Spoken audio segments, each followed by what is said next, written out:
আমি যখন দুমড়েছিলাম ভীষণ, ঠিক তখনই তোমার সাথে আমার আলাপ। তুমি এই ভাঙাচোরা আমিটাকে বড্ড যত্ন করে একটু একটু করে আবারও জুটতে লাগলে, আর আমিও কেমন যেন আবারও একটা ঝুঁকি নিয়ে তোমার মায়ায় জড়িয়ে গেলাম। কিন্তু অনেক দাগ রয়ে গেল জানো তো, সেগুলো ভেতরে, বাইরে থেকে দেখা যায় না।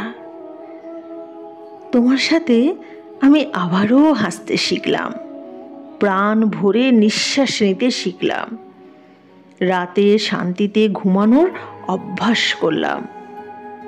আবারও আমি জীবনটাকে উপভোগ করতে শিখলাম, শুধুমাত্র তোমার হাতটা ধরে।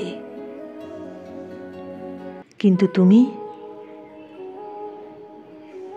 যে এবার ভেঙে না, শুধু পুরোটাই গুড়িয়ে দিয়ে চলে গেলে আমায়। আমাকে আবারও নতুন করে ভাঙবে বলেই কি এত যত্ন নিয়ে গড়েছিলে? এবার আর কেউ হয়তো আমায় পারবে না জুড়তে, কারণ আমি ভাঙিনি, পুরোটাই গুড়িয়ে গেছি। এবার আর জোড়াটা সম্ভব না, আমাকে কোনোভাবেই সম্ভব না।